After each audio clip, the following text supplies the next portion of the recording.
মফকুদ আলোচনা হচ্ছে কি নিয়ে? কিতাবুল মফকুদ নিয়ে। দেখেন আপনারা বুঝতেছেন মফকুদ মানে ফক্ত হয়ে যাওয়া, তাহলে কিতাবুল মফকুদের সাথে এর আগে কি ছিল? কিতাবুল খুনসা। সম্পর্ক তাই মফকুদ মানে বোঝায় যে এমন একজন ব্যক্তি যিনি হারিয়ে গেছেন, তার কোনো অবস্থায় সে কি জীবিত আছেন না মৃত আছেন তার সম্পর্কে কোনো কিছু জানা যাচ্ছে না, সেটাকে কি বলা হয়? মফকুদ বলা হয়। এমন ব্যক্তি যে হারিয়ে গেছে, তার সম্পর্কে কোনো তথ্য জানা যাচ্ছে না, সে কি মরে গেছে, মানে কোনো সাক্ষীও নাই এ ব্যাপারে, কোনো তথ্য নেই টোটালি, সেটাকে কি বলা হবে? মফকুদ। এখন মফকুদগুলো কীভাবে সাবিত হবে? যেমন আয়না করে বন্ধু করে রাখছে, তো যারা আয়না করে বন্ধু তারা তো জানতো না তাদের স্বামী আসরা নাই, অনেক এসে দেখা যাচ্ছে না তার স্ত্রী বিয়ে হয়ে গেছে, আবার আরেকজন দেখা যাচ্ছে 36 বছর ধরে রয়ে গেছে, এরকম দেখা গেছে। কথাটা বুঝে গেছে? তাহলে মফকুদ হলে কীভাবে হুকুম হবে সেই জিনিসগুলো নিয়ে আমাদের আলোচনা, ঠিক আছে? একটা প্রথমে মাসালা মাথায় রাখবেন, আল মফকুদু হাইয়ুন ফি হক্কি নফসিহি ওয়া মাইয়িতুন ফি হক্কি গায়রিহি। এটা উসুল ফিকহের কায়দা।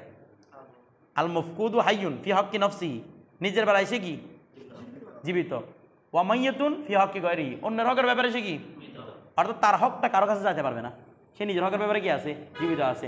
তবে অন্যের হক থেকে তার সাবেত হবে না, মনে করেন তার কোনো আত্মীয় মারা গেছে, সে হক তার বাচ্চা এখান থেকে পাবে না, অন্যের হকের ক্ষেত্রে সে কি মৃত। কথাটা বুঝে গেছেন? এরপর দেখেন এখন মাসলা শুরু।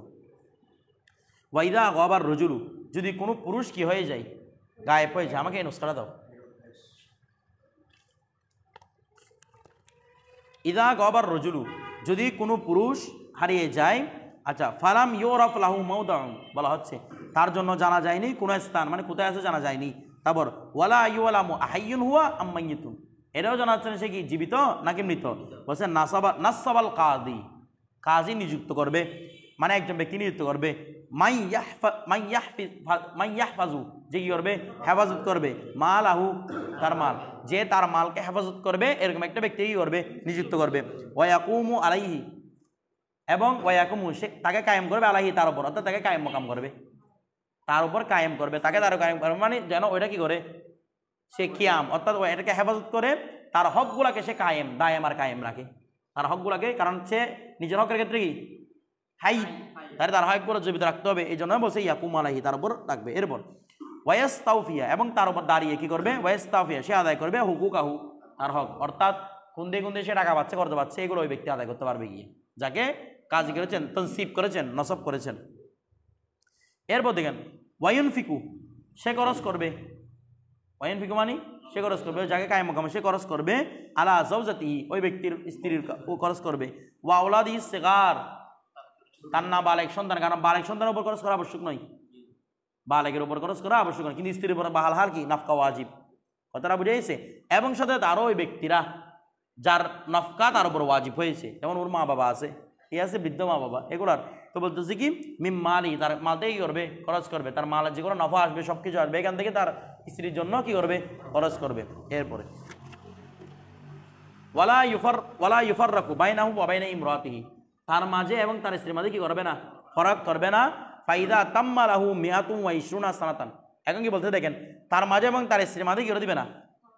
কথা বুঝেন না? তার মাঝে এবং তার স্ত্রীর মাঝে ফারাক করে দিবে না, মানে ওদের তালাক করে দিবে না। কাজিয়ে ফাইদা তাম্মা লাহু মিআতুন ওয়া ইশরুনা সানাতান, যদি 120 বছর হয়, মানে জন্ম থেকে হারিয়ে গেছে তখন থেকে না, জন্ম থেকে যদি কয় বছর? 120 বছর হয়, মি ইয়মিন, ওই দিন থেকে, উলিদা, যে দিন সে কি করেছে, মি ইয়মি উলিদা, যে দিন সে কি করেছে? জন্মগ্রহণ করেছে, হাকাম না, তখন আমরা হুকুম দিব বিমৌতিহি, সে মারা গেছে। ওয়াদাদ্দা ইমরাতাহু, তার ইমরায়ের পরে কি করবে?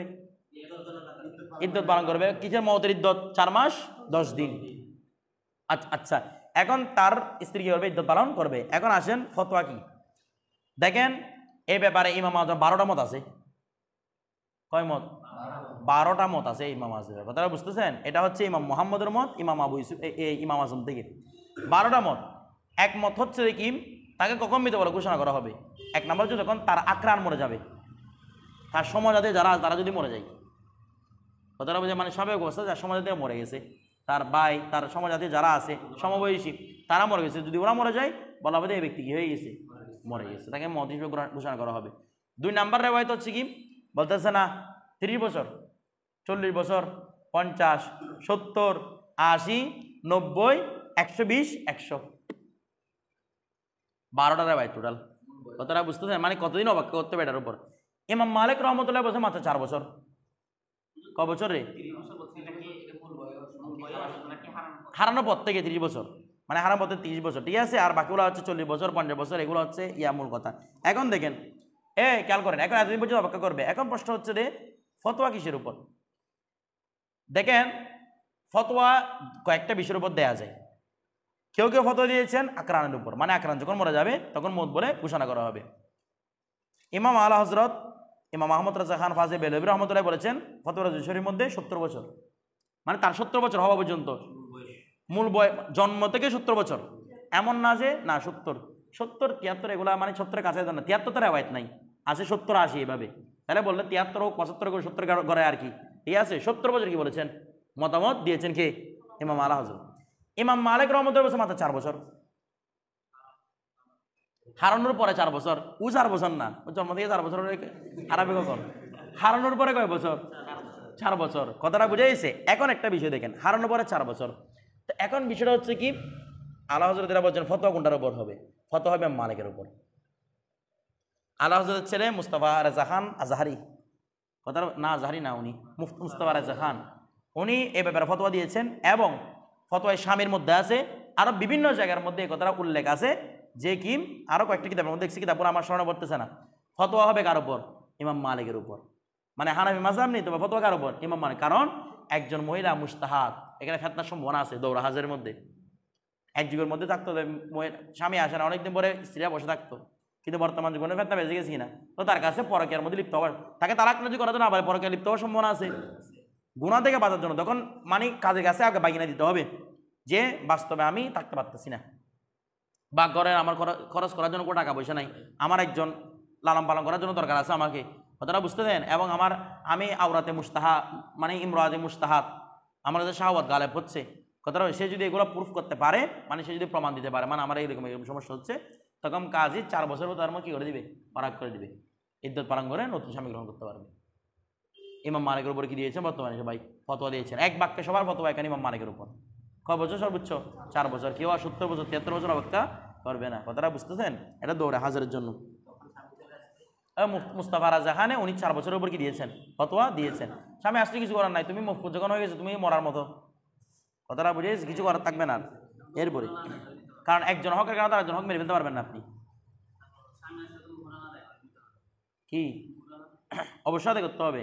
দেখেন স্বামী আসলে যদি মোরনা বাকি থাকে, মোরনা কি করতে হবে, আদায় করতে হবে। কারণ মত হলে তো এমনি মোরনা তো তারপর হকের মধ্যে দিকে যায়, যদি আদায় না করে, এটার জন্য কালকে আমাদের মধ্যে ধরবে এখানে গিয়ে, কথাটা বুঝছেন। আমার মোরনা আছে, এর বাবদ আমাকে টাকা পয়সা দিয়ে দাও, হ্যাঁ সব দিয়ে দাও। এরা কি 4 বছর পরে এখন বলতেছে আর কি, এখন আয়নাগরের মতো আর কি, এখন মফকুদ পাবেন, কারণ এখন মোবাইল আছে, মফকুদ হওয়ার সময় এখন আসছে কি মফকুদ আয়নাগর, কথাটা বুঝতেছেন। এরপরে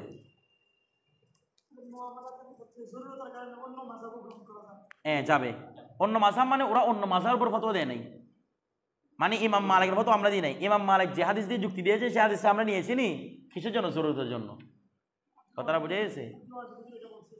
মানে জরুরতের জন্য আমরা একটা হাদিস দিয়ে, উজুরের হতে এটা এভাবে বলছেন, কিন্তু উজুরে আমাদেরকে বলছেন কিন্তু এভাবে, আবার ফিকার কিতাবে লেখা আছে এভাবে, যে আমরা এরকম বলবো না যে আমরা কোথায় চলে গেছি, মালিক মাধ্যমে চলে গেছি, বলবো যে ইমাম মালিক যে দলিলটা নিয়েছেন, সেই দলিলটা আমরা নিয়েছি, কারণ হাদিস শরীফ, এই দলিলটা আমরা নিয়েছি, নেওয়ার পরে সেই দলিলটা দিয়ে জরুরত কি দিয়েছি, ফতোয়া দিয়েছি, কথাটা বুঝে গেছে। আচ্ছা, তারপর দেখেন এমনি তো মাযহাব পরিবর্তন করা জায়েজ আছে, এই জায়েজ নেই। আপনি এখানে হানাফি ছিলেন, আপনি বিদেশে শিখে দিতে পারবেন, সাহাফি দিতে পারবেন, কিন্তু ঘন ঘন হানাফি ঘন ঘন সাহাফি এভাবে মানে কত সুযোগ বুঝে যে আমার মতো, কথাটা বুঝে গেছে। আপনি নয়তো সম্পূর্ণ হানাফি মাযহাবকে অনুসরণ করবেন, কারণ নয়তো হানাফি মাযহাবের উসুলের উপরে চলবেন, নয়তো শাফি মাযহাবের উসুলের উপরে চলবেন, যে কোনো এক উসুলের উপরে চলতে হবে, ব্যাকরণ একটা ফলো করতে হবে আপনার কাছে। এরপরে ওয়াকুসিমা মালুহু বাইনা ওয়ারাসাতিহিল মাওজুদিন, এই এখন 4 বছর পরে, এখানে 120 বছর বলছেন, কিন্তু মূলত হচ্ছে কি 4 বছর, 4 বছর পরে তার সম্পদ যেগুলো আছে সেগুলো তার ওয়ারাসের মধ্যে কি করে দিবে, বন্টন করে দিবে। ফির আলিকাল ওয়াক, ওই সময় যখন মরা বলে ঘোষণা করছে, কি তার সম্পদগুলো সবার মাঝে কি করে দিবে, বন্টন করে দিবে। বিষয়টা বুঝে গেছে। এখন দেখেন এটাতে গেল, এখন কিন্তু সে অন্যজন তো কি পাবে না, কারণ সে নিজের ক্ষেত্রে জীবিত, অন্য রোগের ক্ষেত্রে কি মৃত। এরপর দেখেন 4 বছর পরে সম্পদ, মানে ওকে টোটালি মৃত বলে ঘোষণা করবে, কাজী ঘোষণা করে দেবে ও কি মৃত, কথাটা বুঝে গেছে এইভাবে। এরপর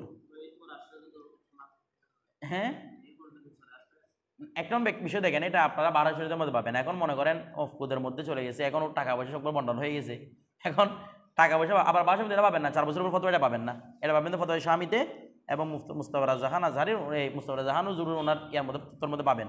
ঠিক আছে, উনি এই ব্যাপারে ফতোয়া দিয়েছেন। কথাটা বুঝে গেছে? আমি এই তোরটার প্রথমে পেয়েছি ইয়াতে এই মঞ্জুরুল হাওয়াস মঞ্জুরুল জরুরিতে, ওই এটা সরা মঞ্জুর জরুরিতে ওনার পেয়েছি মুস্তাফার বড় কিতাবের মধ্যে দেখলাম যে মানে ওনার সরাসরি কি আছে কেন দস্তখত আছে, উনি এটার ভিতর কি দিয়েছেন ফতোয়া দিয়েছেন 4 বছরের উপর। এখন এগুলা যদি করে দেয় তো কি নেবে, তার বিচার নেবে বাইতুল মাল থেকে। সে যতদিন পর্যন্ত প্রতিষ্ঠিত হয় না ততদিন পর্যন্ত তার খরচ কে চালাবে? বাইতুল মাল চালাবে। প্রতিষ্ঠিত হলে তখন বাইতুল মালকে বাইতুল মাল ফেরত দিবে। বিষয়টা বুঝে গেছেন? এরপরে ওয়ামাম মাতামিনহু, আবার এখানে একটা এটাও রেওয়ায়ত আছে যে আমরা শুধুমাত্র স্ত্রীর হকের ক্ষেত্রে 4 বছর টাকা নিব, নিজের হকগুলো দেওয়ার ক্ষেত্রে 4 বছর টাকা নিব না। তো যাদের কাজে যারা মধ্যে মাসলাহাত মনে করে সেটার উপর আমল করবে। কথাটা বুঝে গেছে? এটা একটা রেওয়ায়ত আছে, মানে যারা 4 বছর উপর ইমাম আজম বলছেন, এখানে বলছেন কারণ ইমাম আজম যেগুলো 70 বছর 120 বছর দিয়েছেন, এগুলো কেন দিয়েছেন? কারণ মরাটা যেন কি হয়, নিশ্চিত হয়। এখানে তো ফেতনা হওয়ার সম্ভাবনা আছে। 70 বছর পরে মনে করেন আমি আলাদা ফতোয়া নিয়ে 70 বছর পরে কি দিয়ে দিলাম, এরপর 70 বছর বয়সে বুড়া এখন টাকা বেশি দরকার ওর কাছে, এখনও করতে পারবে, সম্ভাবনা তো সেখানেও আছে। ঠিক আছে, এই জন্য কাজ এটাকে মাসলাহাত মনে করে সেটার উপর আমল করবে। কারণ ইমাম আজম 12টা মত আছে, যে কোনো একটা মতের উপর আমল করলে যথেষ্ট হয়ে যাবে। তারপর ওয়ামাম মাতা মিনহুম ক্বাবলা যালিকা, যে এর পূর্বে কি হয়ে গেছে, মরে গেছে। আচ্ছা, লাম ইয়ারিস মিনহু শাইআন, মানে এর পূর্বে মরে গেছে, মানে যদি 120 বছর ওনার মধ্যে 120 বছর আগে যদি কাউকে মৃত বলে ঘোষণা করা হয়, তার হকগুলো কাউকে দেওয়া যাবে না। কথাটা বুঝে না? মৃত বলে ঘোষণা করা হয়, তার হকগুলো কাউকে দেওয়া যাবে না। কখন দেওয়া যাবে? যদি 120 বছর পূর্ণ হয়ে যায় ওনার মধ্যে, আর আমাদের মধ্যে 4 বছর পূর্ণ হয়ে গেলে। এরপর ওয়ালা ইয়ারসুল মফকুদু, আর মফকুদ ওয়ারিস হবে না মিন আহাদিন, কারো থেকে ওয়ারিসও হবে না, কারণ সে মইয়ত ফি হকে গৈরিহি, অন্যের হক করতে সে কি মইয়ত। তো বলছে হ্যাঁ, আচ্ছা এটা আরেকটা মাসালা। ওয়ামাম মাতা মিনহুম, এটা একটা কথা। মিনহুম মানে মিনাল ওয়ারাসা, ওয়ারাসাদের থেকে যারা মরে গেছে ক্বাবলা যালিকা, তার পূর্বে যারা মরে গেছে, লাম ইয়ারিস মিনহু শাইআন, তার পক্ষে কোনো কিছু পাবে না। কারণ মরে গেলে কি পাবেন? আপনি আমার ভাই, আপনি আমার থেকে তরকা পাবেন। আপনি আমার আগে মরে বসে থাকছেন, 120 বছর আগে তো আমি ফজল দিব, আপনি 110 বছর বয়সের মধ্যে আপনি মরে গেছেন, তাহলে আমার থেকে আপনি কিচ্ছু পাবেন না, এটাই বলা হচ্ছে। ঠিক আছে, এরপর ওয়ালা ইয়ারিসুল মফকুদ মিন আহাদিন, মফকুদ কারো থেকেই পাবে না, ওয়ারিস সূত্রে পাবে না। যে মফকুদ মাতা ফি হালি ফাকদিহি, যে মফকুদ মারা গেছে তার ফকদ অবস্থায়, সে যখন আয়না করেছিল তখন একজন ব্যক্তি মারা গেছে, ওর থেকে কিছু পাবে না সে। হ্যাঁ, তারপরে যদি ফিরে আসে তখন ভিন্ন মাসলা, তখন তো হাই হয়ে গেছে। এরপর দেখেন কিতাবুল ইবাক, কিতাবুল ইবাক, এই ইবাক শব্দটা নাসর সামিয়া দরবার সব বলতেই আসতে পারে। আবাকা এই ইয়াবিকু না, আবাকা ইয়াবিকু, হামজা না, হামজা বা কম মাদ্দা, আবাকা ইয়াবিকু, তারপর আবাকা ইয়াবুকু, আবিকা ইয়াবাকু, তিনটা হতে পারে। দেখেন ইবাক, ইবাক মানে কি পলায়ন করা, কি করা রে, পলায়ন করা। যদি কারো গোলাম কারো দিকে পলায়ন করে সেটা কি বলা হয়? ইবাক। কি বলা হয় রে? ইবাক। বলে আগের সাথে আচ্ছা মফকুদের সাথে হুনসার সম্পর্ক কোন দিকে? বলো হুনসার যেভাবে অবস্থা জানা যায় না, মফকুদেরও অবস্থা বাঁচি আছে না মরে গেছে এটা জানা যায় না। হুনসা তো মুজাক্কার না মনে জানা যাচ্ছে না, কিন্তু জানা না যাওয়ার ব্যাপার মিল আছে কিনা? আছে। আবার এবার কিতাবুল ইবাকের সম্পর্ক কোথায়, কার সাথে? মফকুদের সাথে। বলা হচ্ছে রে মফকুদ হলে যেভাবে একজন ব্যক্তি মফকুদ হয় তার হকগুলো নষ্ট হয়ে যায় এখান থেকে, অন্যভাবে এই বাক হলেও মালিকের হক নষ্ট হয়ে গেছে না এখান থেকে, মার পালা গেলে তো নষ্ট হওয়ার দিক থেকে কার সাথে মিলে আছে? মফকুদের সাথে মিলে আছে। এই জন্য এরপরে ইবাকের বর্ণনা। এখন দেখেন ইবাক মানে হচ্ছে যদি কোনো জুলুম করা ছাড়া, কোনো জুলুম ছাড়া এমনি গোলাম একটা মাওলিব থেকে কি করছে, পলায়ন করছে, সেটা হচ্ছে কি ইবাক। সেটা কি বলা হয়? ইবাক। এই ইবাককে ধরে দেওয়া হচ্ছে মুস্তাহাব, এবং সে উজ্জত প্রাপ্ত হবে, আখিরাতের মধ্যে উজ্জত প্রাপ্ত হবে, দুনিয়ার মধ্যে উজ্জত প্রাপ্ত হবে। সে যে কাকে ধরে দেয় ইবাক মানে যে পালায়ন করছে এই গোলামরা কি করে দিতে পারে, ধরিয়ে দিতে পারে। বিষয়টা বুঝাইছে না? বুঝেন নাই? ধরে দিতে পারলে উজ্জত আখিরাতের মধ্যে পাবে, দুনিয়ার মধ্যে পাবে। হ্যাঁ, মনিব জুলুম করতে বাগে বেড়া গেছে, তাকে ইবাক বলা হবে, তাকে বলা হয় হারেব। তাকে বলা হয় হারেব, যে পলায়ন করছে ওই হারেবের শাস্তি। হারেবকে আপনি ধরে দিতে পারবেন না, ধরে দিলে গুনাহ। কথাটা বুঝতেছেন? জুলুমের কারণে যদি কি হয়, পালিয়ে যায়। এরপর এটার মধ্যে কোনো গুনাহ নাই, পালানোর মধ্যে কোনো গুনাহ নাই, কিন্তু ইবাকের মধ্যে কি আছে? গুনাহ আছে। এরপরে কি বলতে দেখেন, ইদা আবিকাল মামলুকু, আবাকা আবিকা সবগুলো বলতে পারবেন। ইদা আবিকাল মামলুকু, যদি মামলুক দাস পালিয়ে যায়, ফরদ দাহু রজুলুন, তাকে ফেরত দিয়েছে একজন কি পুরুষ ব্যক্তি, আলা মাওলাহু, কার নিকট? তার মালিকের নিকট, মিন মাসিরাতি সালাসা ইয়ামিন, ওই গোলামটা ধরছে কতদিনে? 3 দিনের দূরত্বের বাইরে। অর্থাৎ মনে করেন 3 দিনের দূরত্ব, যতটুকু সফরের দূরত্ব, ওই সফরের দূরত্ব অতিক্রম করার পরে একজন পাইছে ধরে কাকে ফেরত দিছে? মালিককে ফেরত দিছে। ফাসরাই দেন এভাবে 4 দিন 5 দিন পরে পাইছে তাকে বলা হচ্ছে কি ফালাহু আলাইহি জুলুহু। ফালাহু তখন মনিবের জন্য আবশ্যক, আলাইহি আলাইহি মানে আলা রজুলিন, ওই ব্যক্তির উপর আবশ্যক, উপর আবশ্যক, ওই কার জন্য? মনিবের জন্য আবশ্যক জুলুহু, তার কি দেওয়া? পারিশ্রমিক দিয়ে দেওয়া। জোর মানে কি? এটা মানে জুল বলা হয় যে পুরস্কার, মানে পারিশ্রমিক যেটা পুরস্কারের জন্য হয় সেটা হয় কি জোল। কথাটা বুঝে গেছেন? তাহলে তাকে জোল দেওয়া, তাকে পারিশ্রমিক দেওয়াটা কি বলেন না আবশ্যক, তাকে পারিশ্রমিক দিতে হবে। তো পারিশ্রমিক কত? ওয়াহুয়া আর বাউনা দিরহামান, এটা হচ্ছে কত? দিরহাম, 40 দিরহাম তাকে দিয়ে দিতে হবে। কথা যদি মসজিদে সফর পর্যন্ত হয়, ঠিক আছে। এখন বলতেছে ওয়াইন রাদ্দাহু লিআকাল্লি মিন যালিকা, যদি এর কমে ধরিয়ে দেয়, 2 দিনে ধরিয়ে দিয়েছে, 1 দিনে ধরিয়ে দিয়েছে, তখন বলতেছে কি ফাবি হিসাবিহি, তখন তার হিসাব অনুযায়ী হবে। অর্থাৎ 3 দিনে ধরে দিলে মনে করেন যদি 40 দিরহাম হয়, মনে করেন 4 দিনে ধরে দিয়েছে 40 দিরহাম, 3 দিনে ধরে দিলে 30 দিরহাম, 2 দিনে ধরে দিলে মানে নিকটবর্তী পেয়ে গেছে সে। এটা হচ্ছে দূরবর্তী, আপনার আনা যাওয়া অনেক কষ্ট হয়েছে, আপনি 4 দিনের সফরে চলে গেছেও, এই জন্য 40 দিরহাম দিচ্ছে। যত কম আসবে, 5 দিনে মনে করেন 40 দিরহাম দিছে, তাহলে 4 দিন আর একটু কম, 5 দিন টোটাল হিসাব করবেন, 5 দিন হলে কত দিনে কত পড়তেছে এই হিসেবে হিসাব করবেন, ঠিক আছে। এখন দেখেন তারপর ওয়াইন কানাত কিমতু আকাল্লা মিন আরবাঈনা দিরহামান। এখন ও যে 40 দিরহাম যে মজুরি দিবে, গোলামের দামই 40 দিরহাম না 30 দিরহাম, ও যে 40 দিরহাম মজুরি দেয়, গোলামেটা নিয়ে লাভ কি আরও আছে?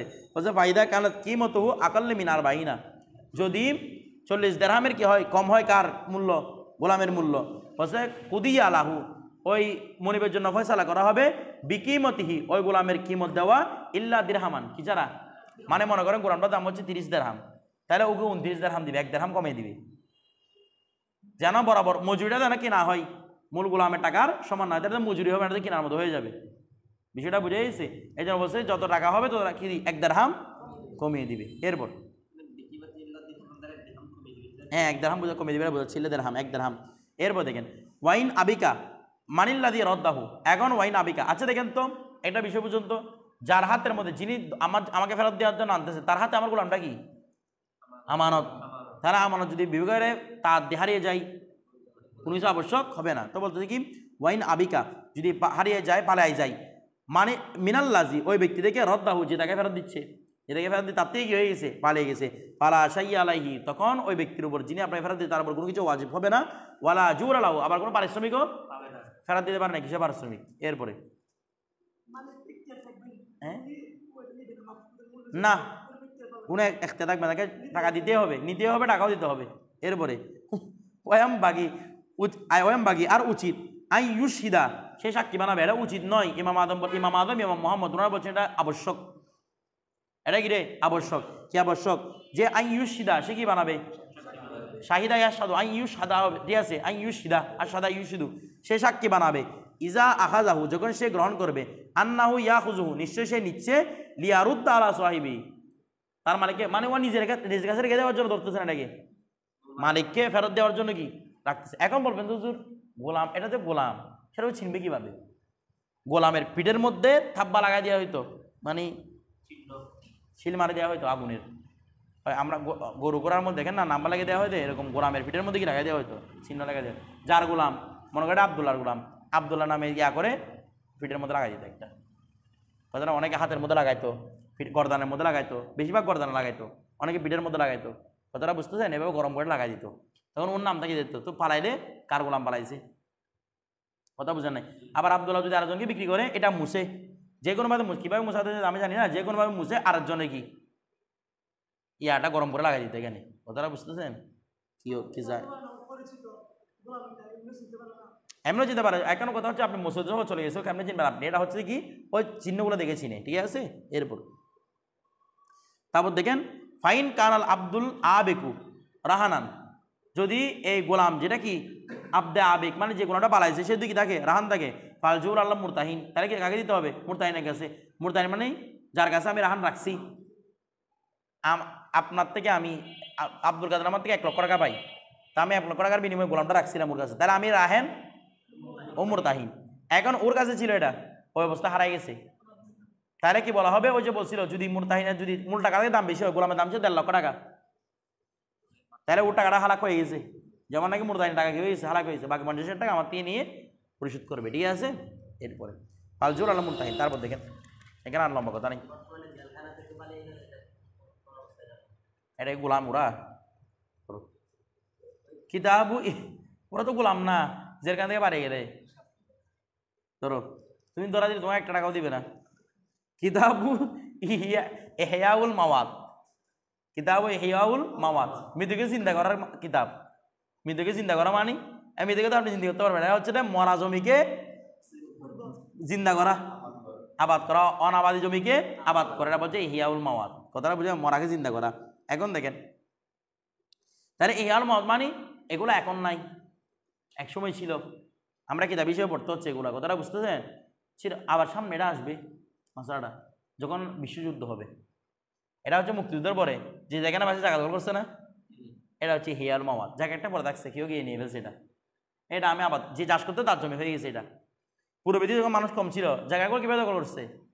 যে চাষ করতো তার, যে এটাকে মানে চাষের উপযোগী তার হয়ে গেছে, এটা বলছে হেয়াল মাওয়াত। সামনে যখন গৃহযুদ্ধ আসবে, মানুষ আবার মরে যাবে, তখন আবার জায়গা জমি দেখবে ফ্রি ফ্রি পড়ে আছে। ওই টাইমের মধ্যে জায়গা জমি যখন শুকনো হয়ে যাবে, যার যে যা আবাদ করতে পারে তার মালিক। কথাটা বুঝতে এই জন্য আমরা বলতেছি, আমরা যদি না দেখতে পারি আমাদের সন্তান ওরা তো দেখবে। এরপর দেখেন আল মাওয়াতু, এখন যে জমি মৃত, মালা ইউনতাফাউ বিহি, মাওয়াত হচ্ছে ওই, এখানে কয়েকটা সংজ্ঞা দিবে। মাওয়াত হচ্ছে ওই জমি, মালা ইউনতাফাউ বিহি, যার মাধ্যমে কোনো কি নেওয়া হয় না, ফায়দা নেওয়া হয় না, মিনাল আরদি, যে জমিন থেকে কোনো ফায়দা নেওয়া হয় না। আচ্ছা কেন? লিনকাতাইল মাই আনহু, তার থেকে ওই ইয়া থেকে মা আনহু মানি হুর মাঝে হচ্ছে মার দিকে, হুর মাঝে কার দিকে, আর্ধের দিকে নয়, আর্ধের দিকে ধরতে হা ওয়াজিব হইতো, আপনাকে আনহা দিছে আনহু, তাহলে হু ধরবে কোন দিকে? ওই মা দিকে, মা লাইনতা পাওয়ার যে জমি আর কি, ওই ওর দিকে। অর্থাৎ যার থেকে পানি এনতেকা হওয়ার কারণে, যার থেকে পানি এনকেতা হওয়ার কারণে কি হচ্ছে না, ওটা উপযুক্ত হচ্ছে না, মানে কি ওখানে পানি নাই, সেচের ব্যবস্থা নাই, তাহলে জমিটা শুকিয়ে গেছে, তাহলে এটা হচ্ছে কি জমি? মৃত জমি। অনুবাদ মানে মৃত জমি। আও কোটা মিন আনানা লিখছে, হ্যাঁ মিন মানে আর কি, বিহির মানে হিরটাকে বেশি করতেছে। এরপরে আও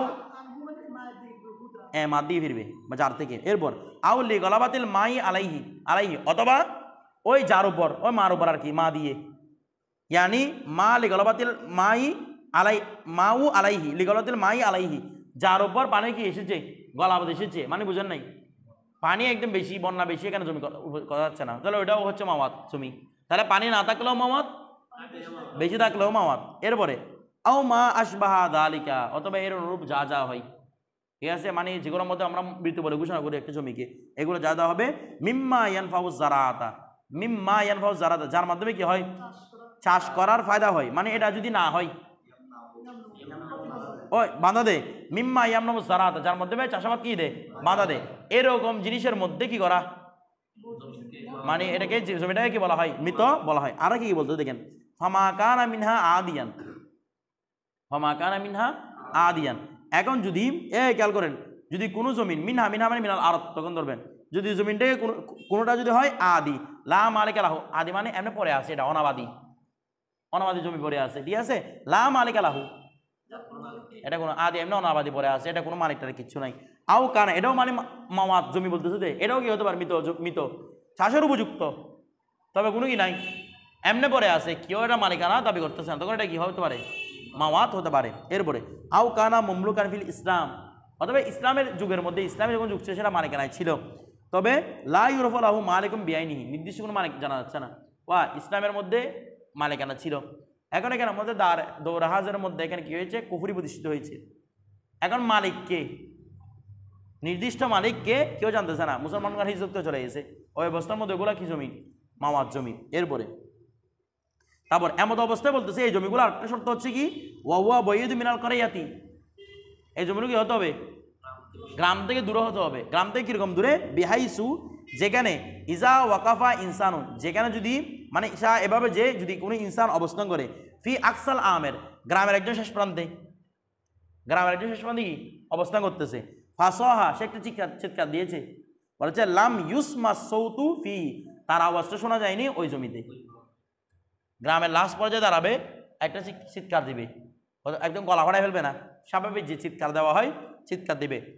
চিৎকার দিলে যদি চিৎকারটা যদি কোথাও না পৌঁছে, জমি পর্যন্ত না পৌঁছে, বুঝবেন যে এই জায়গাটা জমি থেকে দূরে, ওরা এই জায়গাতে জমি দেখি বুঝেন নাই ওই কোরিয়া থেকে দূরে এখন মধ্যে কোরিয়াটা অনেক বড় হুজুর এখানে কোরিয়ার একদিকে শিখলে আর দিকে শোনা যায় না যাওয়ার তো নাই যে বলে যে কোরিয়া মানে এখানে বোঝাচ্ছে নিকটবর্তী কোরিয়া মানে জেলার নিকটবর্তী না মানে জমিনের নিকটবর্তী যা যা এলাকা আছে এটা শেষ প্রান্তে যাবেন মানে আমরা এখন বলতে পারি বাড়ি এক গ্রামের মধ্যে অনেক বাড়ি থাকে না বলতেছে না এক গ্রামের মধ্যে ইউনিয়ন একটা বাড়ি অনেক কোরিয়া মানে মূলত ইউনিয়ন গ্রাম কতটা বুঝেছি কিন্তু এখানে বাড়ি আছে কিনা এখানে ধরবে মহল্লা বাড়ি বাড়ির শেষ প্রান্তে গিয়ে চিৎকার দিবেন যদি ওখানে বুঝে শোনা না যায় তাহলে বুঝবেন ওই জমিটা কি কারো মালিকানা এটা নাই মানে এটা জমি ইয়া থেকে আলাদা কার থেকে আলাদা কোরিয়া থেকে আলাদা দূরে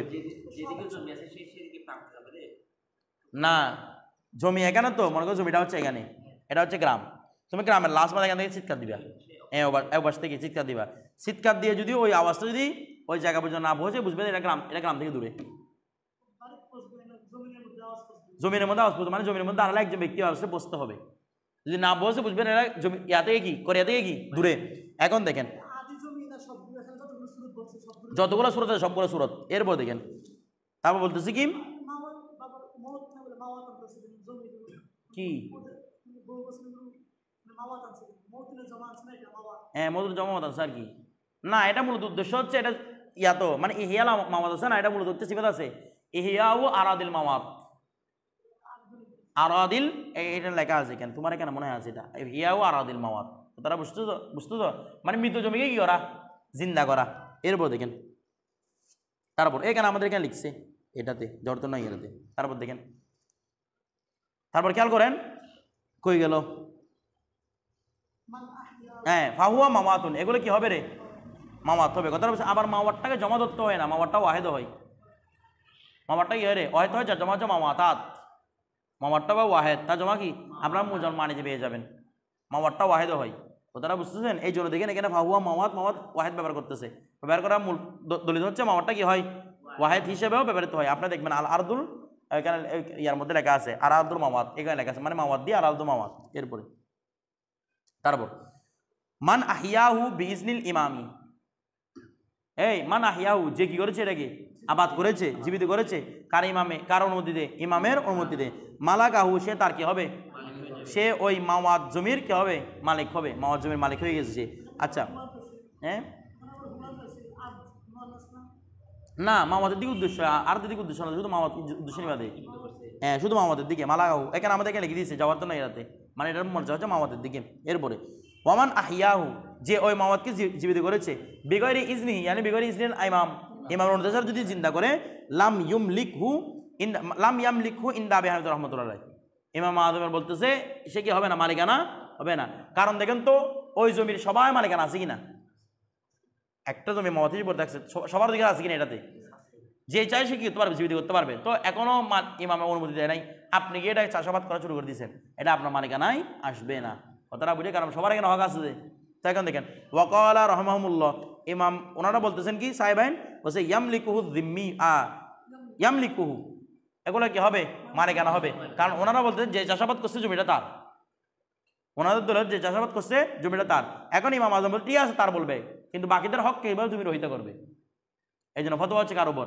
ইমাম আযমের উপর এরপরে ওয়ায়ামলিকুহু যিম্মিউ আর যিম্মিও তার মালিকানা হতে পারে বিল ইহয়াই কিসের মাধ্যমে কোনো যদি জমিনকে জিন্দা করে ফেলে আবাদ করে ফেলে তখন কি জিম্মিও কি হতে পারে মালিক হতে পারে আচ্ছা কামা ইয়ামলিকুহুল মুসলিম যেভাবে মুসলমান কি হয় মালিক হয় ঠিক আছে মানে এগুলো কার অনুমতি লাগবে ইমামের অনুমতি লাগবে এরপর ওয়ামান হাজ্জার আরদন এখন যে একটা জমিনের মধ্যে হাজ্জার অর্থাৎ পাথর দিয়ে দিছে অর্থাৎ দেওয়াল তুলে দিয়েছে আর কি একটা জমিকে দিয়ে দিছে দেওয়াল তুলে দিয়েছে কথাটা বুঝেছে মানে এটা আমার কিন্তু চাষটা কিছু করে নাই এমনি কি করে দিয়েছে রে দখল করে দিয়েছে তো দেখেন বলা হচ্ছে কি মান হাজ্জার আরদন ওয়ালাম ইউআম্মিরহা বলছে তাকে কি করে নাই আবাদ করে নাই ইউআম্মির তামির করে নাই তাকে বলা হচ্ছে সালাসা সিনিনা কয় বছর মানে প্রথমে জমিন দুসরা আবাদ করার জন্য 3 বছর যাবত কি করে না এটাকে আবাদ করে নাই তখন বলছে আখাজাহাল ইমামু মিনহু তার থেকে ইমাম নেবে তুমি এটা দখল করবে বলে ইয়া করছে আবার দখল করে বসে দিয়ে না ওয়া দাবা উইলা গয়রি আর যে আবাদ করতে তাকে দিয়ে দিবে এটা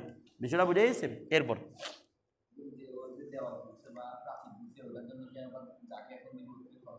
না খরচ নিবে না ধরো ওয়ালা ইয়াজুজু তুমি তারা দখল করছো তোমাকে কে দখল করতে বসে আর জন জায়গার মধ্যে তুমি দখল করছো যে আবাদ করতে আর জায়গা না তবু বলবে তুমি তোমার জমিগুলো নিয়ে যাও ঠিক আছে এরপর দেখেন ওয়ালা ইয়াজুজু ইহয়াউ মা করমা মিনাল আমের। এখন দেখেন ওয়ালা ইয়াজুজু জায়েজ নাই ইহয়াউ জীবিত করা মানে আবাদ করা মা করমা মিনাল আমের। এই একজনে যা কি করছে আবাদ করছে তার একদম পাশাপাশি আবাদ করা আপনার জন্য ইহয়া করা কি হবে না, জায়েজ হবে না। মানে বুঝেন নাই, আমি একটা জায়গা আবাদ করছি, তাহলে এটার আশেপাশে জায়গা আমার লাগবে না? বুঝেন নাই, আমার পানি আনতে হবে, আমার কাছে মাটি এখান থেকে তুলতে হবে, এখানে রাখতে হবে, তাহলে আশেপাশে জায়গা আমার লাগবে কিনা? তো এই জন্য বলছে এর একদম পাশাপাশি জায়গা আরেকজন কি করতে পারবে না, এহিয়া করতে পারবে না। এই এহিয়া করাটাও তার হকের মধ্যে চলে আসবে, এটা বলতেছে। তো বলতেছে কি ওয়ায়ুত্রকু মারান লিয়াহলিল করিয়া। আর দেখেন তো বলতেছে কি মা করমা মিনাল আমার। আবার এটা অর্থ এভাবেও করতে পারেন যে ওয়ালা ইয়াজুজু ইহিয়াউ, আর জীবিত করা যায় নাই মা করমা মিনাল আমের, যা গ্রামের একদম সামনে সামনে আছে, অর্থাৎ গ্রামের নিকটবর্তী। এর আগে বলছেন গ্রাম থেকে দূর হতে হবে, বলছিলেন কিনা? এখন বলছে গ্রামের নিকটবর্তী, একদম আওয়াজ পৌঁছাচ্ছে না, একদম গ্রামের কি নিকটবর্তী, ওটার মধ্যে কি করতে পারে, আবাদ করতে পারবে না। কেন পারবে না বলতেছে দেখেন ওয়ায়ুত্রক, ওটাকে ছেড়ে দেওয়া হবে মারান রেআয়াত করার জন্য। মানে এখানে তাদের পশুচারণ করে, আওয়াজ পৌঁছাচ্ছে না আপনার, কিন্তু এখানে কি করে গ্রামের মানুষ পশুচারণ করে, এটাকে ছেড়ে দেওয়া হবে লিয়াহলিল করিয়া, কার জন্য? আহালে করার জন্য। অথবা কিছুর জন্য আও মাত্র হান, তরহন মানে কি রে, ফেলে দেওয়া আর কি। হাদিসে মতরুককে হাদিসে মতরুহ বলে না, হাদিসে মতরুককে ওর নাম কি, হাদিসে মাতরুহ ত দিয়ে, তরহ মানে ফেলে দেওয়া। তো বলা হচ্ছে কি ওয়ামাত্র হান লি হাসাইদিহিম, এবং তারা যেগুলা তাদের জমি আছে, খেতি আছে, এগুলো কাটার পরে ওই জমিতে রাখে। এরকম যদি জমি হয় এখানে কি করা যাবে না, আবাদ করা যাবে না, এটা গ্রামের মানুষদের জন্য ছেড়ে দিতে হবে। এরপর এখন কি মাসলা দেখেন, হাসাইদি মান কি, হাসিদের জন্য জমা আর কি, হাসিদের মানে কি ফসল, এটা হাসাইদ জমা। ওয়ামান হাফারা বিকিরান, যে খনন করেছে একটা কূপ, ফি বিরিয়াতিন, কোথায়? জঙ্গলে। এই জঙ্গলে গিয়ে একটা কি খনন করছে, কূপ খনন করছে, ফালাহু হারিমুহা, তার আশেপাশের অংশ হচ্ছে তার জন্য। কারণ কূপ খনন করছে, কূপ থেকে পানি তুলতে হবে না, তো তোলার জন্য তো আমার গাড়ি আনে রাখতে হবে, আমি গাড়িতে নিব বা আমি বহন করবো, বালতি রাখা চায় রাখতে হবে না। তো আপনি একদম কূপের একদম, এটা মনে করেন কূপ, মনে করেন এটা কূপ, আমি এটা রাখলাম, এটা কূপ। কূপের বলেন এই বাসেগুলো আমি আহিয়া করবো, তুই বালতি রাখবো কোথায়? এদের বলছে আশেপাশের জায়গাগুলো, এটা হচ্ছে হরিম বলা হয় এগুলোকে, হরিম। হরিম মানে কোনো বিষয়ের আশেপাশের জায়গাগুলোকে, আশেপাশে জায়গা কোনো একটা বস্তুর কোনো একটা সাইয়ের আশেপাশে জায়গাগুলো কি বলা হয়, হারিম বলা হয়। কথাটা বুঝে গেছে? তো বলছে এটা তার হরিমও কিছুর জন্য, তার জন্য। অর্থাৎ কূপের আশেপাশে যা জায়গা আছে চতুর্দিক থেকে সবগুলো কি হবে, যে কূপ খনন করছে তার জন্য হবে। এটা কতটুকু? ফাইন কানালিল আতনি, যদি হয় সেটা হচ্ছে কিসের জন্য রে, আতনের জন্য। আতনের জন্য মানে কিরকম, মানে এমনি পশুকে পানি পান করাবেন, কূপ খনন করছে জন্য। আমি এখানে জঙ্গল আসলে যে কোনো মানুষজন এখান থেকে কি করতে পারে, পানি পান, মানুষকে পানি পান করতে পারে, নিজে পানি পান করতে পারে, ঠিক আছে? এরকম। তাহলে ফাহারিমুহু আর বাউনা জিরান, এটা হবে 40 গজ। 40 গজ মানে আরবি 40 গজ, ইংরেজি হচ্ছে 20 গজ। এটা মাথা রাখবেন, আরবির 2 গজ, ইংরেজির 1 গজ। এই জিনিসটা মাথা রাখবেন, আরবির 2 গজ, ইংরেজির কয় গজ? 1 গজ। কথাটা বুঝে সেটা মাথা রাখতে হবে, শরীয়তের ফয়সালা। ফাহারিমু আর বাউনা জিরান, তাহলে কয় গজ? আমরা যারা ইংরেজি গজ শিখবো, আরবি গজ হচ্ছে আমাদের ইংরেজি গজের ডবল। কথাটা বুঝতেছেন? এখন আর বাউনা জিরান মানে কয় গজ? মূলত আমরা বাংলা হিসেবে, ইংরেজি হিসেবে 20 গজ আর কি। কয় গজ? 20 গজ। কত দিক থেকে? চতুর্দিক থেকে, যেহেতু কূপটা গুল, চতুর্দিক থেকে কয় গজ? 20 গজ করে রেখে দিতে হবে। এরপর ওয়াইন কানাল্লিন না দেখ, সে যদি হয়তো জমি সেচ দিবে, তাহলে জমি সেচ দিলে পানিগুলো কৃষি করে নিয়ে যাবে, পশুদি করে নিয়ে যাবে, তাহলে জায়গা বড় লাগবে কিনা? লাগবে। এই জন্য বলছে কি ফাহারিমু সিত্তুনা জিরান, তখন 60 গজ, ইংরেজির 30 গজ। এরপর ওয়াইন কানাত আইনান, ওয়াইন কানাত কিরে আইনান। এখন দেখেন, অর্থাৎ ইংরেজির আধা গজকে আরবির বলা হয় 1 গজ। ইংরেজির আধা গজকে আরবির কয় গজ বলা হয়? তো ইংরেজির আরবির 2 গজকে কত গজ সমান? 1 গজ কত সেন্টিমিটার সমান? কত মিটার সমান 1 গজ বলে দে? 36। 12 মিটারে 1 গজ, 12 ইঞ্চিতে, 12 মিটার বলতে 12 ইঞ্চিতে 1 গজ। তাহলে এইদিকে দেখেন 36, 12, 24, 36, ঠিক আছে, 36 ইঞ্চিতে 1 গজ। তাহলে আরবিতে 1 গজ হচ্ছে কত? 36 অর্ধেক কত? 18। আরবিতে হচ্ছে 18 ইঞ্চির 1 গজ। এবার বিষয়টা বুঝছেন? এটা হচ্ছে মূল কথা। তারপর দেখেন, যা পাগল কোথাকার, আরবির ঠিক আছে তো, মানে আরবির ডবল, ইংরেজির অর্ধেক। আরবির ডবল, আরবির মধ্যে 40 গজ, ইংরেজির মধ্যে সেটা কয় গজ? 20 গজ। তাইলে আরবি ইংরেজির মধ্যে যেটা 1 গজ, সেটা আরবির কত হবে বলো? 2 গজ তো। তাইলে ইংরেজি 36 ইঞ্চি যদি কি হয় 1 গজ হয়, আরবির কয় গজ হয়েছে বলো? 2 গজ না? ইংরেজির 1 গজ, আরবির 2 গজ বরাবর। আমার কথাটা বুঝতেছেন? তার মানে বোঝাচ্ছে 18 গজে ইংরেজির 18 ইঞ্চিতে আরবির 1 গজ। এরপরে হ্যাঁ উল্টা পাল্টা করবেন ধরুন তারপর বলতেছি কি ওয়াইন কানাত আইনান। এখন দেখেন, হ্যাঁ সে এই খনন করছে হচ্ছে ঝর্ণা, বীর খনন করে কি করছে?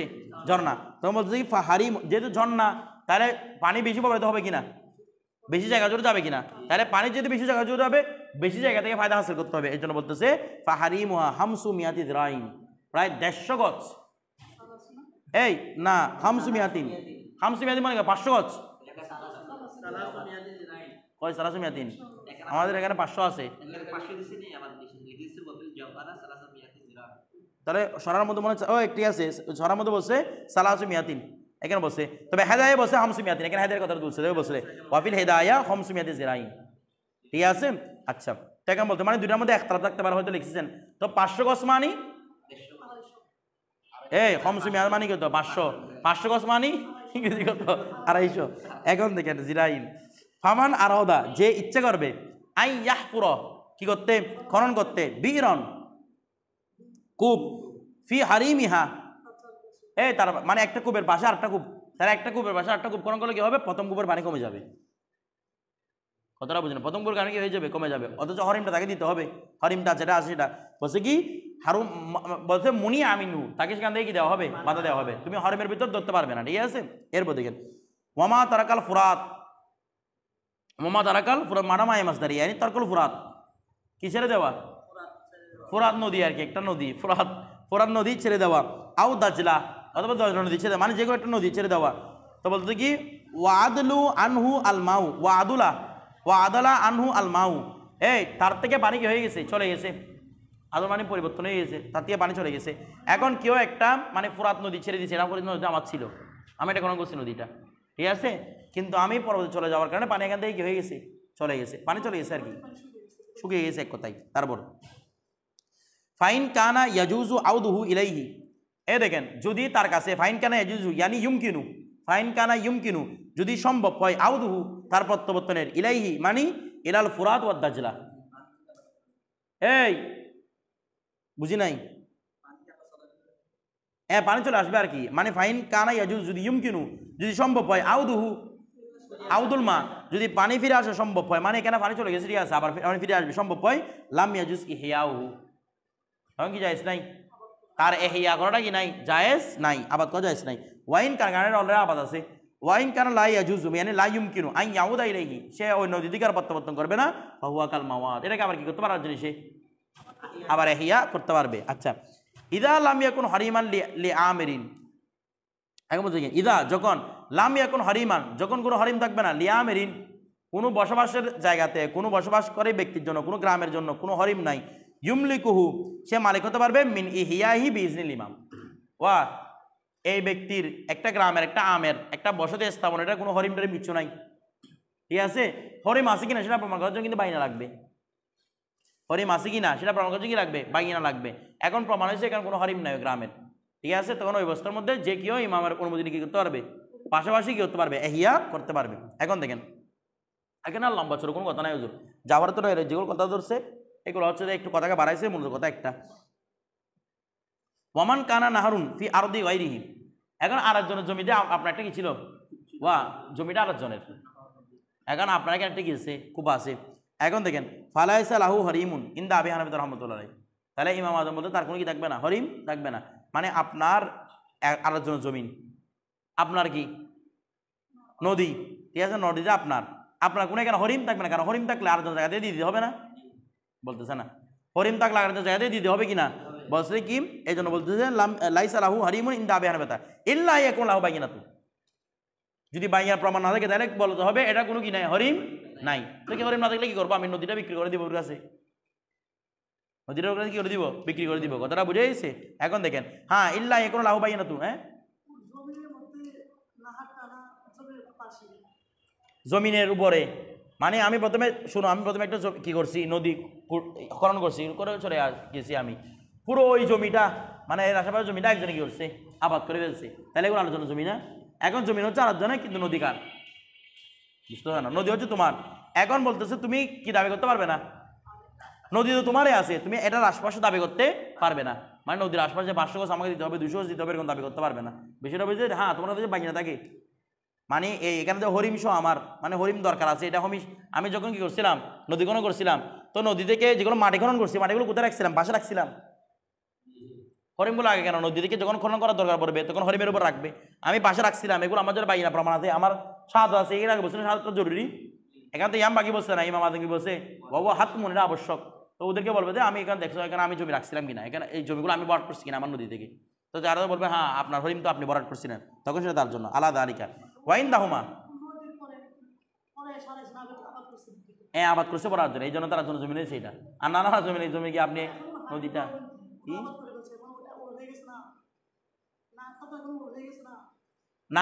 নাহার কিভাবে উর হবে? নাহারটাতে এহিয়া করছে আর জন্যই।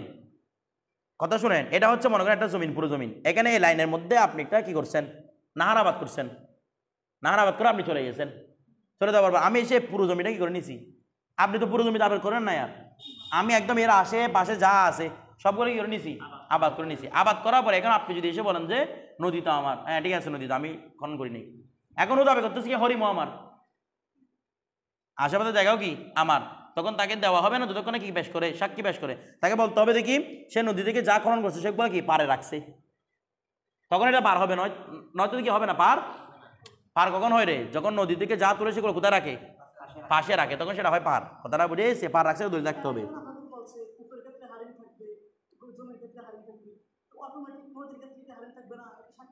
বুঝি নাই না, কেমনে থাকবে দেখেন, সামনে বলবেন নাহারের তাকে দেওয়া হচ্ছে পার, কূপের কি থাকে না, কূপেরটাকে পার বলা হয় না, আমার কথাটা বুঝে, নাহারের কি বলা হয়, পার বলা হয়। নাহারের পার কিভাবে সাবেত হয়? নাহারের পার সাবেত হয় যদি নাহার থেকে মাটি নিয়ে ওটা দিয়ে বাঁধ তৈরি করে, এটাকে বলা হয় পার। কূপের মধ্যে তো পার তৈরি করে না কেউ, কথাটা বুঝে না, কূপের মধ্যে অটোমেটিক হরিম সাবেত হবে, কথাটা বুঝে গেছে। নাহারের মধ্যে, ঝর্ণার মধ্যে হরিম সাবেত হবে, কিন্তু নাহারের মধ্যে হরিম সাবেত হবে যতক্ষণ কি থাকে, বাইনা থাকে। এখন দেখেন ঝর্ণার কি কোনো পার থাকে? পার থাকে না। নদীর ইয়ার কিসের, কূপের কোনো পার থাকে, কিন্তু পার থাকে কিসের, নদীর, এই জন্য কথা আসছে পার কিনা। এখন দেখেন ওয়াইন দাহুমা, এখন বুঝবেন এটা পার, যেটা ওয়াইন দাহুমা সাহেবের মধ্যে লাহু, ওই ব্যক্তি পাবে, মানে যে ব্যক্তি নদী কোন করছে সে পাবে মুসান্নাতুন নাহারি, নাহারের পার, নাহারের পারটা সে পেয়ে যাবে। কোন পার? ইয়ামশি আলাইহা, যে পারের মধ্যে সে কি করতে পারে, হাট চলাচল করতে পারে। ওয়াইলকে আলাইহা তিনাহু, যেখানে মধ্যে সে মাটি রাখতে পারে।